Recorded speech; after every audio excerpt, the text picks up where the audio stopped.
বাংলাদেশি পণ্যে যুক্তরাষ্ট্রের বাড়তি শুল্ক ৩ মাসের জন্য স্থগিতের অনুরোধ ডোনাল্ড ট্রাম্পকে অধ্যাপক ইউনূসের চিঠি।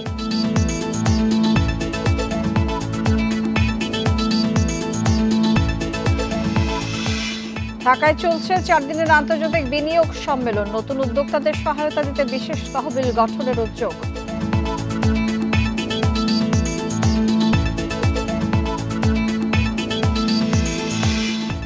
ফিলিস্তিনে ইসরায়েলি আগ্রাসনের প্রতিবাদে দেশ জুড়ে বিক্ষোভ মিছিল, গণহত্যায় সহযোগীদের পণ্য বয়কটের আহ্বান।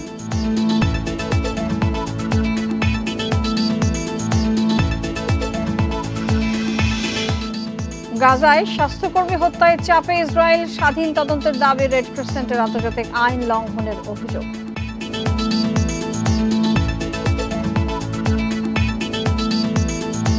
বান্ডেল থাকলে প্রতি সেনমানিতে টাকা বাঁচবে। বিকাশ সেনমানি বান্ডেল কিনে জিতুন প্রতি লেনদেনে। স্বাগত জানাচ্ছি সংবাদ সন্ধ্যায়, আপনাদের সাথে আছে আমি মাহমুদা মৌমিতা। শিরোনামের পর চলে যাচ্ছে পুরো খবরে। বাংলাদেশি পণ্যের উপর যুক্তরাষ্ট্রের আরোপ করা বাড়তি শুল্ক 3 মাসের জন্য স্থগিতের আহ্বান জানিয়ে মার্কিন প্রেসিডেন্ট ডোনাল্ড ট্রাম্পকে চিঠি দিয়েছেন প্রধান উপদেষ্টা অধ্যাপক ডক্টর মোহাম্মদ ইউনূস। সোমবার চিঠি পাঠানোর কথা নিশ্চিত করেছেন প্রধান উপদেষ্টার প্রেস সচিব শফিকুল আলম। 3 মাস সময় পেলে যুক্তরাষ্ট্রের সাথে আলোচনা করে বাংলাদেশ একটি টেকসই সমাধান বের করতে পারবে বলেও আশা প্রকাশ করেছেন প্রধান উপদেষ্টা।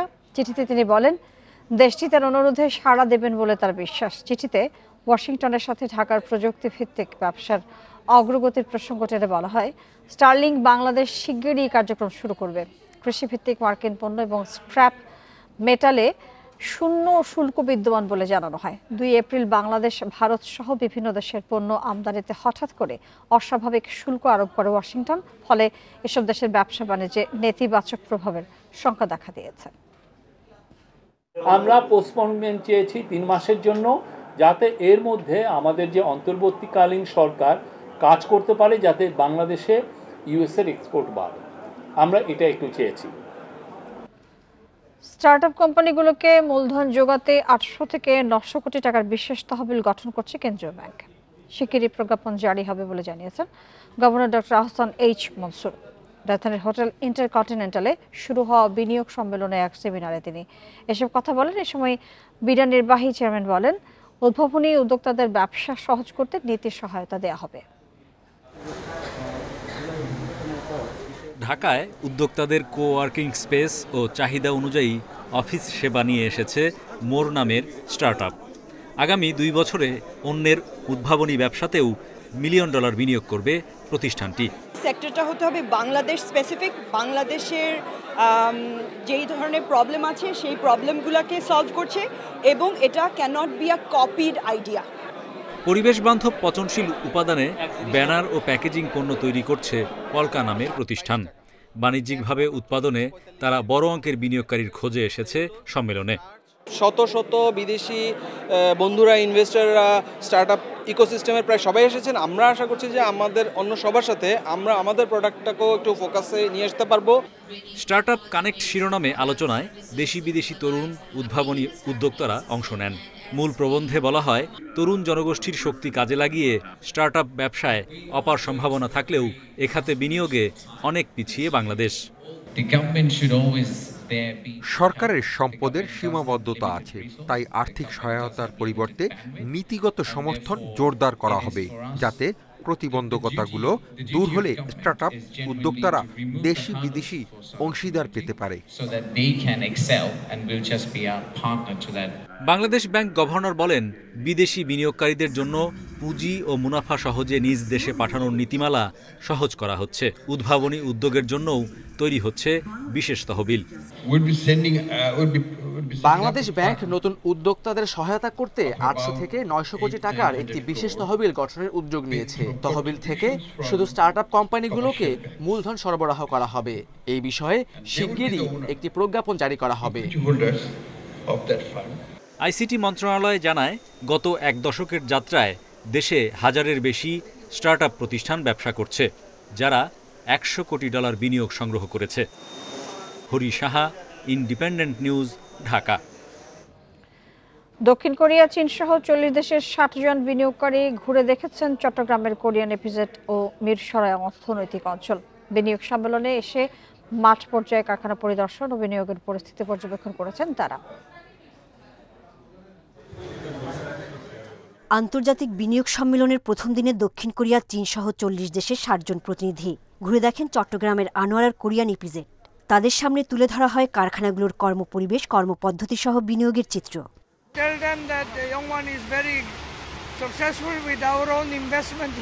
চট্টগ্রামে বিনিয়োগের যে সুযোগ সুবিধা তা বিনিয়োগকারীদের জন্য অত্যন্ত উপযোগী এবং বিদ্যমান পরিবেশে বিনিয়োগকারীদের বিনিয়োগের আহ্বান জানাচ্ছি। আমরা কোরিয়ান ইপিজেড তাদেরকে ওয়েলকাম করেছি যে তারা এখানে আসুক, ভিজিট করুক, দেখুক বাংলাদেশে ইপিজেডগুলির অবস্থা কীরকম। মাঠ পর্যায়ে সার্বিক চিত্র দেখে আসার কথা জানিয়েছেন বিদেশি বিনিয়োগকারীরা। নানা সীমাবদ্ধতা নিরসনে সরকারি সদিচ্ছাকে ইতিবাচক হিসেবে দেখছেন তারা। আমি মনে করি বাংলাদেশে এখনই বিনিয়োগের উপযুক্ত সময়। এখানে বিনিয়োগের সুযোগ অনেক বেশি। বিদেশি বিনিয়োগকারীদের জন্য যদি আমাদের ফ্রেমওয়ার্কটা সহজ হয়, আমরা যদি ইনভেস্ট করে স্বাচ্ছন্দ্য বোধ করি, আমরা আরও করব। সম্মেলনের মাধ্যমে বিশ্ব দরবারে বাংলাদেশকে বিনিয়োগের একটি ভালো গন্তব্য হিসেবে তুলে ধরাই লক্ষ্য বলে জানিয়েছে আয়োজক সংস্থা। এখানে গ্যাস, বিদ্যুৎ, পানির যে কী ধরনের অ্যাভেলেবিলিটি আছে সেগুলোও তারা স্বচক্ষে দেখতে আসছে এবং আমাদের বিশ্বাস আজকে যে কোরিয়ান ইপিজেডের যে বর্তমান অবস্থা, এই অবস্থা দেখে তারা আগামীতে এখানে বিনিয়োগে উদ্বুদ্ধ হবে এবং বাংলাদেশে বিদেশি বিনিয়োগ পর্যায়ক্রমে বৃদ্ধি পাবে। কোরিয়ান ইপিজেড ছাড়াও মিরসরাই বিশেষ অর্থনৈতিক অঞ্চল পরিদর্শন করেন প্রতিনিধি দলের সদস্যরা। Independent news. ফিলিস্তিনে ইসরায়েলের গণহত্যার প্রতিবাদে বিক্ষোভে উত্তাল রাজধানী। বিভিন্ন শিক্ষা প্রতিষ্ঠানের শিক্ষার্থীদের সাথে সামিল হয়েছেন নানা শ্রেণী পেশার মানুষ। ইসরায়েলি বর্বরতার বিরুদ্ধে প্ল্যাকার্ড আর ফিলিস্তিনিদের পাশে দাঁড়ানোর স্লোগান নিয়ে রাজপথে নেমে আসেন তারা। গাজায় নির্বিচারে গণহত্যার পর যুক্তরাষ্ট্র সহ যেসব দেশ নিশ্চুপ, তাদের পণ্য বয়কটেরও আহ্বান জানান বিক্ষোভকারীরা। ইসরায়েলি আগ্রাসনের প্রতিবাদে সকাল 9টার দিকে বাড্ডার ব্র্যাক বিশ্ববিদ্যালয়ের সামনে বিক্ষোভ শুরু করেন শিক্ষার্থীরা। নির্বিচারে ফিলিস্তিনিদের হামলা ও গণহত্যা বন্ধের দাবি জানান তারা। অন্তর্বর্তী সরকারের প্রতি ফিলিস্তিনি জনগণের পক্ষে অবস্থান নেওয়ার আহ্বান জানান শিক্ষার্থীরা। শিশুদের মাথা নাই, শিশুদের শরীরের অংশ নাই, শরীরে মানে ব্লাড সবখানে ছড়িয়ে পড়ছে। এটা পরে কি পুরো বিশ্বের মধ্যে নাড়া লাগে না? এরকম ধরনের গণহত্যা বিশ্বব্যাপী সাপোর্ট কিভাবে করে? সেই মন ইসরায়েল, সেই মন ইউএন এন্ড সেই মন ইউনিসেফ। সকালে মার্কিন দূতাবাসের সামনে সড়কে অবস্থান নেন বিভিন্ন বেসরকারি বিশ্ববিদ্যালয়ের শিক্ষার্থী ও সাধারণ জনতা। তাদের দাবি, মুসলিম দেশগুলো সাহসী অবস্থান নিতে না পারায় আগ্রাসনের সুযোগ পাচ্ছে ইসরায়েল। আমেরিকা বর্তমানে যেভাবে তাদেরকে সহায়তা করছে, সার্বিক দিক দিয়ে অর্থ দিয়ে, অস্ত্র দিয়ে সহায়তা করছে, তা অচিরেই বন্ধ করতে হবে। ইসরায়েল যে বোমা হামলাগুলো করছে, ফিলিস্তিনের রাফায় যে বোমা হামলা চালাচ্ছে, তার সবগুলোই প্রায় এসে থাকে আমেরিকা থেকে। যাদের মধ্যে সত্যিকার অর্থে মানবতা আছে, তারা যেন এই ফিলিস্তিনের মানুষের পাশে দাঁড়ায়। মার্কিন দূতাবাস ঘিরে বিক্ষোভের কারণে সেখানকার নিরাপত্তা জোরদার করা হয়েছে। কোনো ধরনের অপ্রীতিকর পরিস্থিতি এড়াতে সতর্ক অবস্থান নেয় আইন শৃঙ্খলা বাহিনী। আন্দোলনের যে অধিকার সেটা প্রদর্শন করবে, তো আমরা তারই ধারাবাহিকতায় এখানে সিকিউরিটি ডিপ্লয়মেন্ট রেখেছি। আমাদের কয়েক স্তরের নিরাপত্তা ব্যবস্থা আছে। আমরা আছি, সশস্ত্র বাহিনীর লোকজন আছে, পাশাপাশি বিজিবি আছে। ফিলিস্তিনে ইসরায়েলি আগ্রাসন বন্ধের দাবিতে উত্তরায় রাজপথে নেমে আসেন শিক্ষার্থীরা। সব শ্রেণী ও ধর্মের মানুষকে এই বিক্ষোভে যোগ দেওয়ার এবং ইসরায়েলি পণ্য বয়কটের আহ্বান জানান তারা। সমস্ত মুসলিমরা আপনারা ঘর বসে থাকবেন না, এটার জন্য প্রতিবাদ করুন, সামনে এগিয়ে আসুন এবং মানুষকে বলুন যে what is the right solution here. ওই বাতাসে উড়ে যাওয়া ভিডিওগুলো, এক একটা লাশের উড়ে যাওয়া ভিডিওগুলো দেখে আমাদের অন্তর কাঁপে, দেখে আমরা রাস্তায় নেমেছি। ফিলিস্তিনে ইসরায়েলের গণহত্যার প্রতিবাদে মানববন্ধন ও বিক্ষোভ করেন বিউপির শিক্ষার্থীরাও। আপনারা এগিয়ে আসুন। Khaled Raihan, independent news, Dhaka.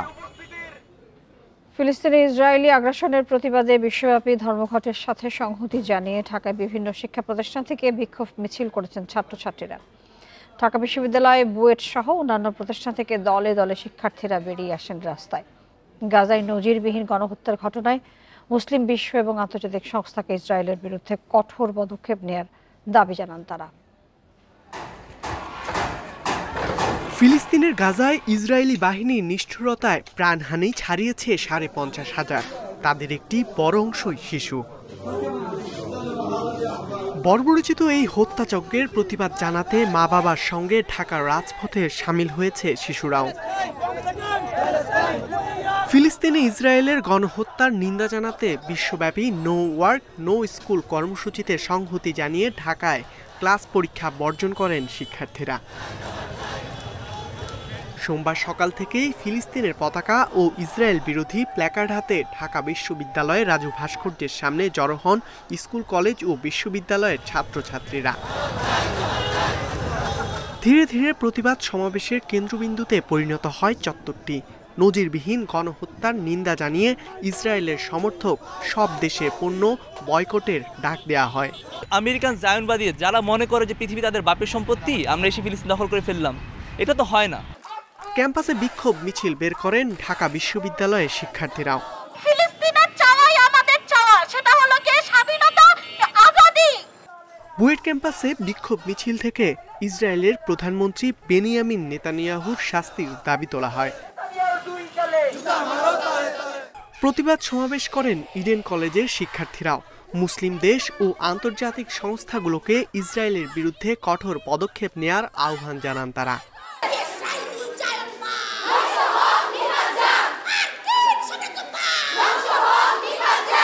এদিকে সায়েন্স ল্যাব ও আশপাশের এলাকায় ফিলিস্তিনিদের প্রতি সংহতি জানিয়ে প্রতিবাদ সমাবেশ করে সিটি, আইডিয়াল কলেজ সহ অন্যান্য কলেজের শিক্ষার্থীরা। ইকরামুল কবির, ইন্ডিপেন্ডেন্ট নিউজ, ঢাকা। গাজায় ইসরায়েলি গণহত্যার প্রতিবাদে ক্লাস ও পরীক্ষা বর্জন এবং মানববন্ধন করেছেন বিভিন্ন বিশ্ববিদ্যালয়ের শিক্ষার্থীরা। সকাল থেকে বিশ্ববিদ্যালয়গুলোতে শিক্ষক, শিক্ষার্থী সহ সর্বস্তরের মানুষ নৃশংস হত্যাকাণ্ডের প্রতিবাদ জানিয়ে মানববন্ধন করেছেন।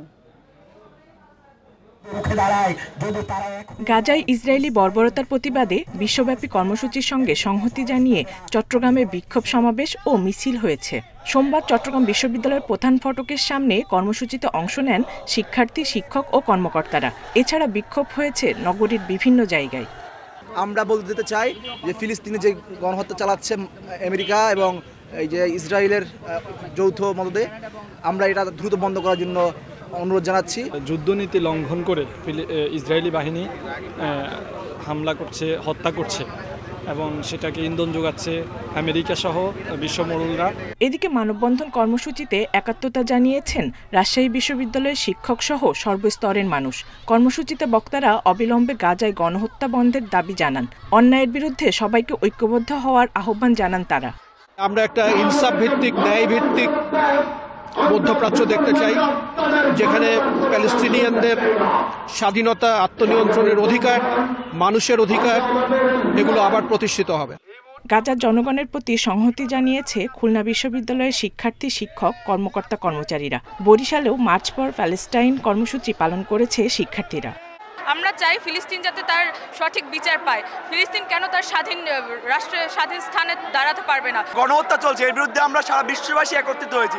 সারা বিশ্ববাসী আজকে 7 এপ্রিল গ্লোবাল স্ট্রাইক দিয়েছে। সাভারের জাহাঙ্গীরনগর বিশ্ববিদ্যালয়েও হয়েছে ক্লাস পরীক্ষা বর্জন কর্মসূচি। কর্মবিরতি পালন করেছেন শিক্ষক, কর্মচারীরাও। এছাড়া বগুড়া, লক্ষ্মীপুর, ঝালকাঠি, ফরিদপুর, নোয়াখালী, জামালপুর, নীলফামারী, ফেনী, চাঁদপুর, নরসিংদী, বাগেরহাট সহ বিভিন্ন জেলায় কর্মসূচি পালন করেছেন শিক্ষার্থীরা। Independent news. যুদ্ধবিরতি লঙ্ঘন করে ফিলিস্তিনে ইসরায়েলি বাহিনীর বর্বরোচিত গণহত্যা এবং মানবাধিকার লঙ্ঘনের তীব্র নিন্দা জানিয়েছে বাংলাদেশ। পররাষ্ট্র মন্ত্রণালয়ের বিবৃতিতে ইসরায়েলকে অবিলম্বে সব সামরিক অভিযান বন্ধ সহ সর্বোচ্চ সংযম প্রদর্শন এবং আন্তর্জাতিক আইন মেনে চলার আহ্বানও জানানো হয়েছে। বিবৃতিতে আরও বলা হয়, আঞ্চলিক ও বৈশ্বিক স্থিতিশীলতার স্বার্থে মধ্যপ্রাচ্যে স্থায়ী শান্তির জন্য আলোচনায় ফিরে আসা প্রয়োজন বলে মনে করে বাংলাদেশ। বিবৃতিতে নিরস্ত্র ফিলিস্তিনিদের বিরুদ্ধে জাতিগত নির্মূল অভিযানের উদ্দেশ্যে ইসরায়েলের নির্বিচার হামলার তীব্র নিন্দা জানানো হয়। এছাড়া নিঃশর্ত যুদ্ধবিরতি বাস্তবায়ন, বেসামরিক মানুষের জীবন রক্ষা এবং গাজায় ত্রাণ পৌঁছানোর জন্য কার্যকর পদক্ষেপ নিতে বিশ্ব সম্প্রদায়, বিশেষ করে জাতিসংঘকে আবেদন জানায় বাংলাদেশ। ফিলিস্তিনিদের আত্মনিয়ন্ত্রণের অধিকার এবং 1967 সালের পূর্ববর্তী সীমান্তের ভিত্তিতে স্বাধীন ফিলিস্তিন রাষ্ট্র প্রতিষ্ঠার প্রতি বাংলাদেশের দৃঢ় সমর্থন পুনর্ব্যক্ত করা হয়। ইসরায়েলি প্রতিষ্ঠান দাবি করে সিলেট নগরের মিরবক্সটোলা এলাকায় KFC রেস্টুরেন্ট ভাঙচুর করেছে বিক্ষুব্ধ জনতা। বিকেলে 3টায় এই ভাঙচুরের ঘটনা ঘটে। এ সময় রেস্টুরেন্টের ভেতরে থাকা বিভিন্ন কোমল পানীয় ইসরায়েলি পণ্য দাবি করে নষ্ট করে উত্তেজিত জনতা। ঘটনার পর রেস্টুরেন্টটি বন্ধ করে দেয় কর্তৃপক্ষ। বিক্ষোভকারীরা জানান, নিরস্ত্র ফিলিস্তিনিদের উপর গণহত্যা চালানোর দেশ ইসরায়েলের কোনো প্রতিষ্ঠান এই দেশে ব্যবসা করতে পারবে না। এই অমানবিকতা বন্ধে বিশ্ব নেতাদের কার্যকর পদক্ষেপ নেওয়ার আহ্বানও জানান তারা। পরে বিকেল 4টার দিকে নগরীর দরগা গেট এলাকায় অবস্থিত বাটার শোরুমেও হামলা এবং ভাঙচুর চালায় আরেক দল বিক্ষুব্ধ জনতা। এই সময় শোরুমের গ্লাস ভাঙচুর করে তারা।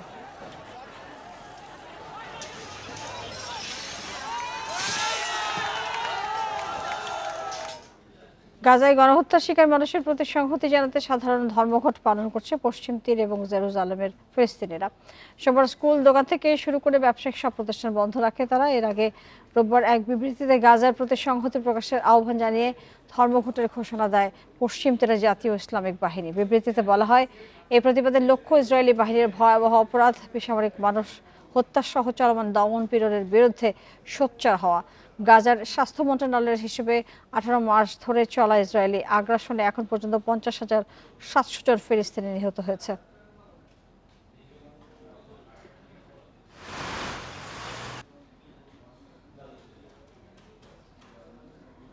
গাজায় সম্প্রতি স্বাস্থ্যকর্মীদের হত্যার ঘটনায় চাপের মুখে পড়েছে ইসরায়েল। IDF তদন্ত করার প্রতিশ্রুতি দিলেও এ ঘটনায় স্বাধীন তদন্তের আহ্বান জানিয়েছে রেড ক্রিসেন্ট সহ বিভিন্ন সংস্থা। এছাড়া গাজার স্থলভাগে থাকা সব পক্ষকে আন্তর্জাতিক মানবিক আইন মানার আহ্বান জানিয়েছে যুক্তরাষ্ট্র।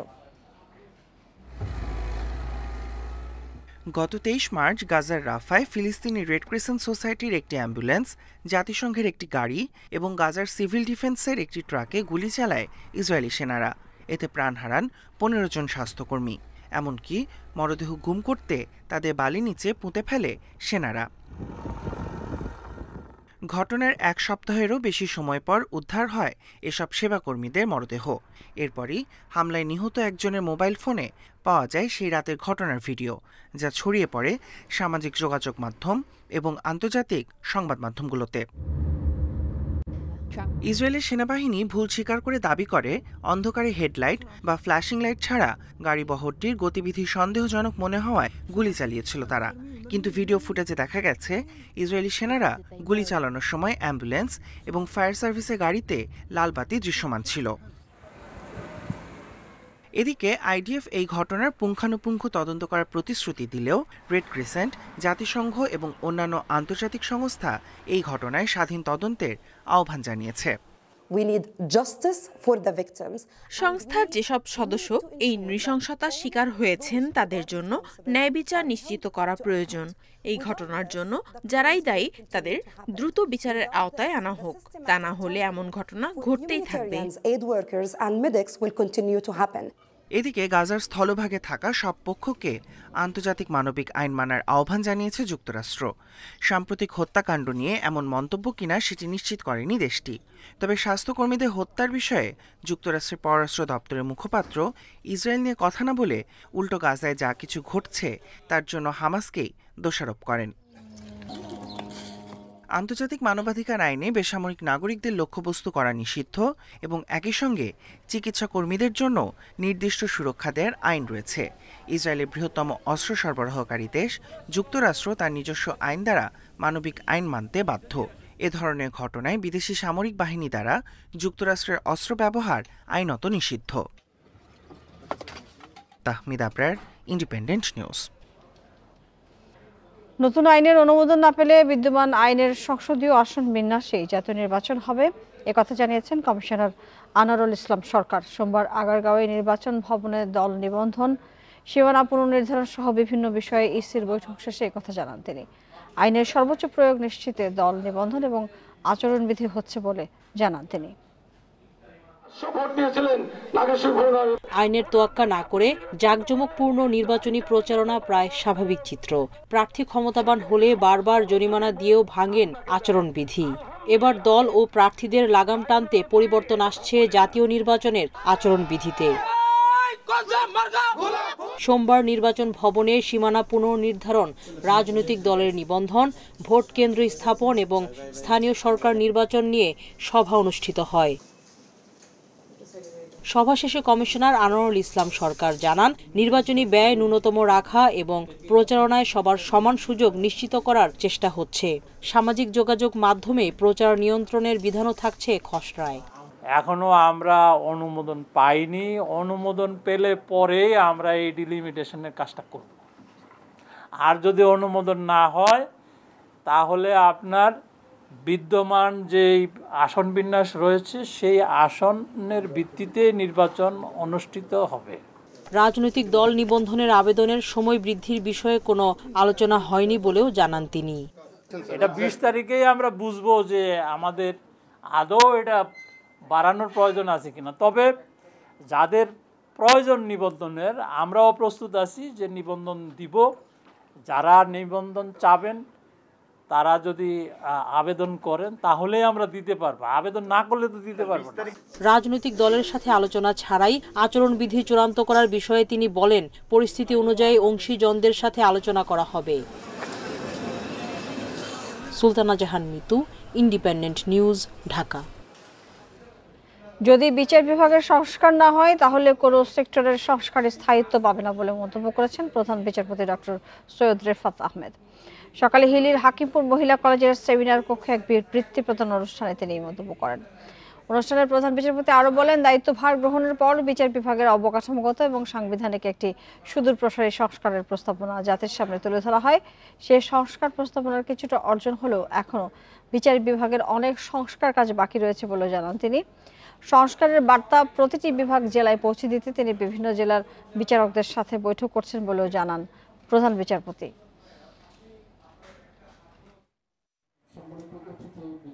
কোনো ক্ষেত্রেই কোনো সেক্টরেই সংস্কার কার্যক্রম স্থায়িত্ব পাবে না যদি না বিচার বিভাগের সংস্কার না ঘটে।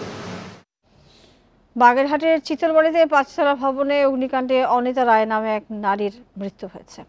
সকাল 10টার দিকে উপজেলা সদর বাজারে এই অগ্নিকাণ্ডের ঘটনা ঘটে। ফায়ার সার্ভিস জানিয়েছে, সকালে মাইশা টাওয়ার নামের 5তলা ভবনটিতে আগুন দেখতে পায় স্থানীয়রা। প্রথমে আগুন নেভানোর চেষ্টা করেন তারা, পরে খবর পেয়ে ফায়ার সার্ভিস এবং সেনাবাহিনীর সদস্যরা ঘটনাস্থলে গিয়ে আগুন নিয়ন্ত্রণ ও উদ্ধার কাজ শুরু করে। ফায়ার সার্ভিসের 8টি ইউনিটের প্রায় 3.5 ঘন্টার চেষ্টায় আগুন নিয়ন্ত্রণে আসে। এ সময় অনিতা রায় নামে এক গৃহ পরিচারিকার মরদেহ উদ্ধার করা হয়। ভবনটি থেকে রোগীসহ অন্তত 80 জনকে উদ্ধার করেছে সেনাবাহিনী, পুলিশ এবং ফায়ার সার্ভিস। প্রাথমিকভাবে ধারণা করা হচ্ছে বিদ্যুতের শর্ট সার্কিট থেকে আগুনের সূত্রপাত হতে পারে। শুরুতে আমাদের ব্যাগ পেতে হয়েছে, কারণ আগুন প্রায় পুরো বিল্ডিংয়ে ছড়িয়ে পড়েছে এবং আপনারা দেখেছেন যে ছাদের উপর থেকে কিভাবে আমাদের লোকজন, ফায়ার সার্ভিস ছিল এবং পুলিশ ছিল, সবার সহযোগিতায় আমরা 70 থেকে 80 জনকে রেস্কিউ করতে পেরেছি। প্রাথমিকভাবে আমরা যেটা ধারণা করছি আর কি, যে আগুনের সূত্রপাত হয়তো বৈদ্যুতিক শর্ট সার্কিট থেকে হতে পারে। মোট 8টা ইউনিট এই অগ্নিকাণ্ডে অংশগ্রহণ করে। এখন পর্যন্ত সর্বশেষ খবর হলো যে আগুন সম্পূর্ণ নিয়ন্ত্রণে এবং এখন ড্যামের কাজ চলতেছে। আমরা একজন মৃতদেহ পেয়েছি। এই ছিল সংবাদ সন্ধ্যায়। এতক্ষণ সাথে থাকার জন্য ধন্যবাদ।